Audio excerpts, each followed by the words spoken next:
Salut les peintres, bienvenue sur Nature Peinture, moi c'est Nico et aujourd'hui je vais vous montrer comment j'ai peint 20 Guerrier-Saurus en 20 heures. Je les ai peints vite, mais je les ai peints bien, du moins je pense. Je vais donc vous montrer les raccourcis que j'ai pris, alors accrochez-vous au pinceau, on est parti.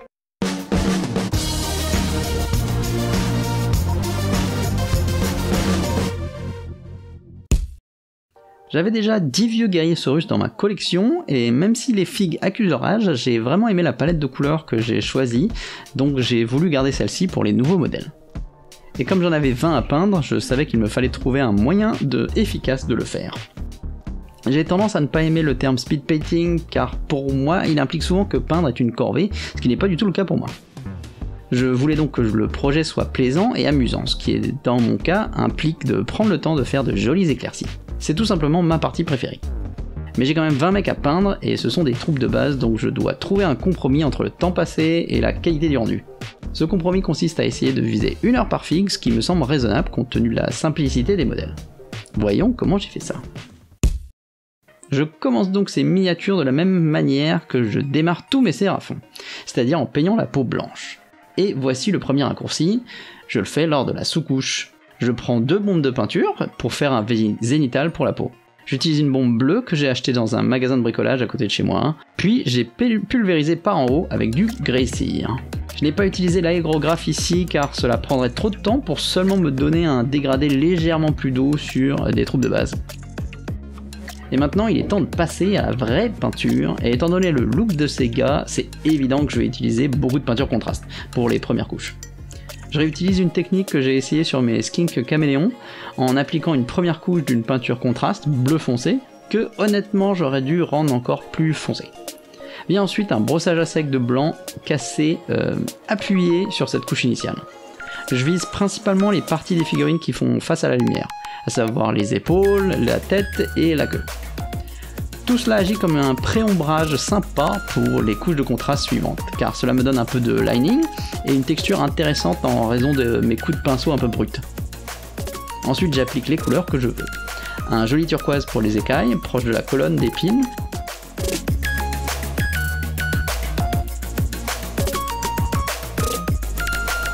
Vert pour le reste.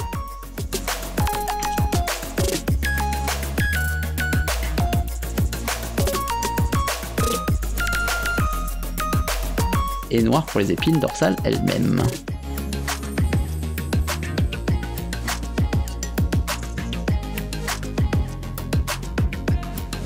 J'applique ensuite un mélange bleu fortement dilué sur les mains, les pieds, les genoux et les coudes. Ce sont les endroits où on met un peu de rouge sur un humain pour rappeler le sang sous la peau, et j'imagine mes lézards comme ayant du sang bleu quoi. J'ai également touché les autres parties censées être noires, comme les griffes et certaines parties des armes. Et maintenant, comme je suis impatient, je commence à éclaircir des trucs. Si je devais recommencer, j'appliquerais d'abord une couche de base partout. Je pense que dans mon esprit, terminer les écailles permettait probablement de finir le modèle à 80%, ce qui pourrait être une bonne source de motivation. Quoi qu'il en soit, je commence par un premier éclairci de gris sur toutes les parties noires, car je veux une couleur intermédiaire sur ces parties avant ma prochaine étape. Notez que je place ces éclaircies uniquement sur les surfaces hautes. Et maintenant le deuxième tour de magie, j'éclaircis tout avec la même couleur, un blanc cassé.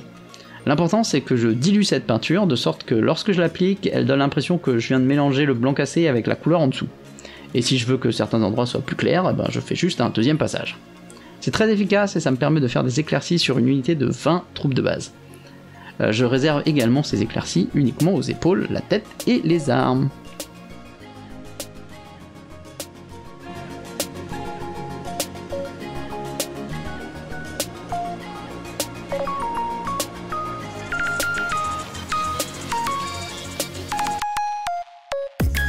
Et une fois cette étape terminée, voici à quoi il ressemble après 6 heures de taf.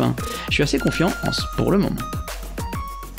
Alors je continue avec les lances, j'utilise ma couleur turquoise sur les pointes de lance, je les éclaircis ensuite avec mon blanc cassé dilué en faisant des linings et en gardant une zone bien éclairée, ce qui donne un petit effet arme magique. Et maintenant pour un troisième raccourci, je fais ce que j'aurais dû faire avant de faire les éclaircies. J'applique une couche de base à la contraste sur toutes les parties restantes. Et je peux me permettre de ne pas éclaircir ces éléments puisque j'ai passé mon temps sur les trucs les plus importants.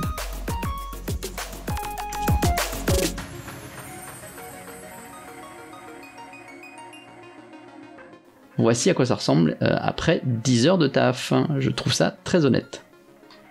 Si vous voulez savoir comment j'ai fait mes socles, j'ai fait un tuto sur le sujet. Je fais une exception à la dernière règle des éclaircies pour les bannières, et les musiciens, ils ne sont que 4, donc je peux leur consacrer du temps. J'obtiens mes éclaircies en ajoutant simplement de plus en plus de ma couleur claire à la peinture transparente que j'ai utilisée pour les couches de base.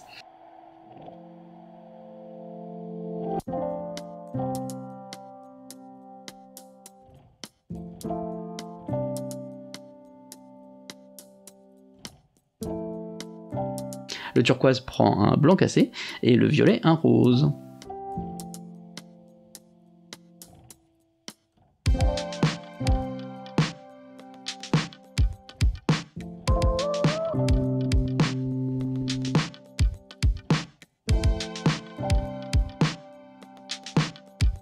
Enfin, dernier détail avant les métaux, je fais les yeux. J'applique d'abord mon blanc cassé avant de faire un glacis de jaune, puis un lavis de magenta très dilué. Puis une pupille noire et c'est fini. Et voilà à quoi il ressemble après 16 heures de travail. Ce qui signifie que je n'ai que 4 heures pour faire tous les métaux et les boucliers. Et c'est là qu'intervient l'astuce finale. Je ne fais pas de couche de base sur les métaux. J'applique simplement une bonne couche de contraste qui compte comme mon étape de lavis. Vous pouvez voir que j'ai fait cette étape lorsque j'ai fait toutes mes couches de base. Ensuite, je commence à éclaircir avec des peintures métalliques. Je réutilise ici l'astuce numéro 2 en diluant un peu la peinture pour la rendre un peu transparente avant de l'appliquer sur les modèles avec un brossage à sec très appuyé et en évitant les zones qui sont tournées vers le bas. Cette étape donne un peu de texture aux métaux ainsi qu'une petite transition de la couche de contraste à celle du métal pur que j'obtiens avec un deuxième passage plus soigné.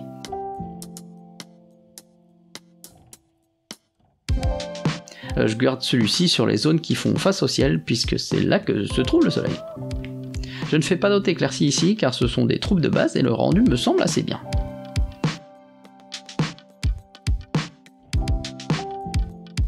Mais je dois faire une dernière étape sur ces petits lézards, à savoir ajouter un peu de violet à mes boucliers car j'ai vraiment adoré cet élément de couleur sur les anciens modèles. Je les peins donc de la même manière que ce que j'ai fait pour la bannière violette. Une bonne couche d'encre violette, puis des éclaircies en ajoutant du rose à mon encre violette. Et voilà le résultat. Ça fait 20 guerriers Saurus terminés, et j'ai réussi à tout faire en environ 20 heures, soit 1 heure par figue. Ce dont je suis vraiment content compte tenu de la qualité que j'ai obtenue pendant ce temps. Alors récapitulons les astuces que j'ai utilisées. J'ai utilisé des bombes pour peindre la peau blanche et faire un zénithal en même temps. J'ai utilisé des peintures contrastes pour toutes mes couches de base. J'ai utilisé une seule couleur d'éclaircie que j'ai diluée et utilisée sur plusieurs couleurs pour gagner du temps. J'ai pris mon temps uniquement sur les parties importantes. Et finalement, je n'ai pas d'aplat métallique sur mes métaux et je suis passé directement au lavis avec contraste. Mais voilà, c'est tout pour cette vidéo. J'espère qu'elle vous aura été utile. Si c'est le cas, n'hésitez pas à mettre un petit pouce en l'air. Et si vous avez la moindre question, n'hésitez pas à la lâcher dans les commentaires.